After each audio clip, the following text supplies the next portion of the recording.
And welcome back. Well, we just got back from the tire shop, and as promised, I wanted to show you how we were going to address what is an issue. What the issue was where this truck is going to go. As with many states in the US, you can't have the tire sticking beyond the factory fender well. If you do, you have to have flares, and in a lot of states there's a limit to how wide the flare can be from the factory fenders, and if you exceed that limit, then it's not legal. You can't have it. So with that being said, what we've done is take it down to the tire shop, kind of evaluate things with them. And these are the same tires that you saw on the other set of rims. Believe it or not, they are the same. What it is, it's the same diameter rim. It's just a narrower rim. I want to say the fuel rims that were on here before, where the tire was sticking out about a good 3 inches from the fender, was about a 12.5-inch wide rim. And these, I think, are about a 9.5-inch wide rim. So they're a standard 20-inch rim that would normally come like on if you ordered a Ram 1500 with a 20-inch wheel, or if it came with a 20-inch wheel, these are the same height and width of a standard factory 20-inch wheel that you would put onto a Ram 1500. Again, these are the same tires that were on the wider rims, just on a narrower rim, and basically it just kind of mushes them together, as you can see here. And again, you're taking something like this and you're kind of doing that with it, which is perfectly acceptable. There is a range of series and sizes of tires that you can look up on the internet that can fit a given width of a rim, within a range. So that's what we've done here. So if I take the camera now, and you see this is the factory flare, and you'll see pretty much that tire is within the factory fenders at this point. So no more sticking out beyond it. No more issues or potential issues with needing to go get an inspection and having an issue with, actually either A, happen to put wider aftermarket flares on here. Again, we've just taken care of the issue by putting on a narrower set of rims. The nice thing about these rims is, like I said, they're a standard 20-inch rim that you would normally get from the factory. These are just, again, they're just aftermarket. They're not OEM rims. We went with this style rim because I thought it looked pretty cool of the options that were available. It has a nice pattern to it. It's not too busy, so on and so forth.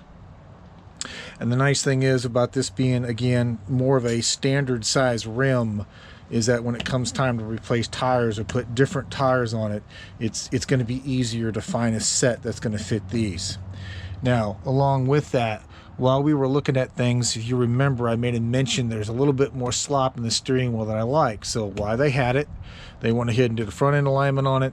We fixed the tire pressure monitor sensors in the front that were bad. They actually found one of the ones in the rear that were bad, so it had 3 TPMS sensors replaced, and the TPMS light did reset itself on the drive home. So along with the rims and the tires, while we were test driving it, when we first got the engine assembled, if you made mention of, if you remember, when we first got it from the auction, the passenger side front strut was leaking. Well, after a couple of test drives, it basically just dumped all of its fluid at that point. So we went ahead and also, while it was there, and this is the reason why I didn't video this, because since they already had it up on the lift doing the tires and the alignment and everything, I just brought them the parts, and it was easier for them to go ahead and take care of it for us. But you'll see that we've got new struts on the front, both driver and passenger side. The bushings within the old sway bar links were also rotted and shot, so we replaced the sway bar links. And then we also, you can see it right here, put new outer tie rod ends on this vehicle as well, because when I found the leaky, when the passenger side strut dumped all its fluid, for curiosity, I went ahead and popped out the passenger side tie rod. and that ball joint, which should be fairly stiff, movable, but still be fairly stiff, was just flapping in the breeze. You could literally just take it once it was out of the knuckle that you see here and just flop it back and forth. It literally had no resistance to it at all, which is why we were, you know, getting so much free play in the steering wheel that you could turn it so far before it actually started turning the wheels. And let me get you over here on the passenger side so you can kind of see what's going on over here. Again, same thing. So you'll see our new strut in there. You'll see our new tie rod in here as well. Again, sway bar link was replaced. Now on this side, they also spotted an issue with the front passenger axle. And what had happened was, and again, I don't know what the person did to this truck prior to it going to auction, but one thing that happened they noticed was that the axle had gotten spun. The CV boots had gotten spun and damaged and had a pretty nice crease in them. So rather than that becoming an issue later when those boots finally gave up the ghost and, you know, slung grease everywhere, they went ahead and replaced that passenger front axle. So if you're keeping notes, what we did was kept the tires, put on a narrower, more factory standard 20-inch style of rim, replaced the front struts left and right, the passenger side axle, the outer tie rod ends on both sides, the sway bar links, and as well as 3 TPMS sensors were all taken care of by the tire shop. Again, I apologize. I would have normally done struts and tie rod ends and everything myself and just brought it in for the alignment, but since they were already doing the alignment and all the tire work, it was just easier to pay them a little bit of labor and give them the parts I already had, and went ahead and had them take care of it for us.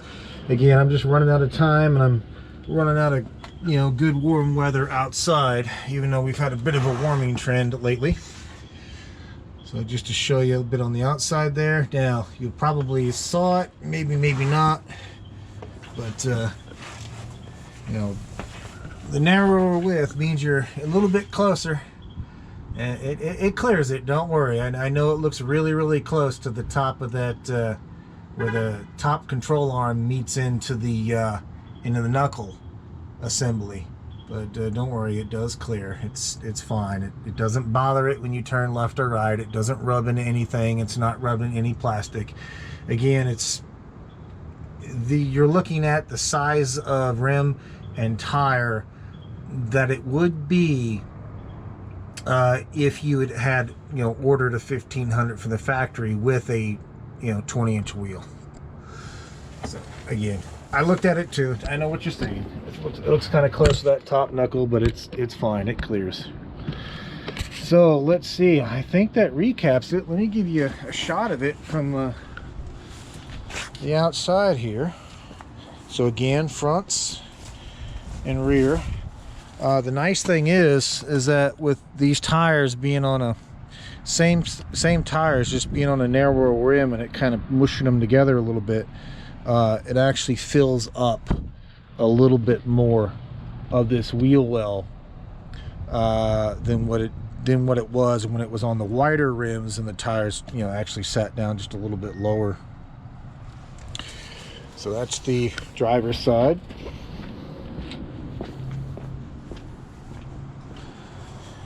That's the passenger side.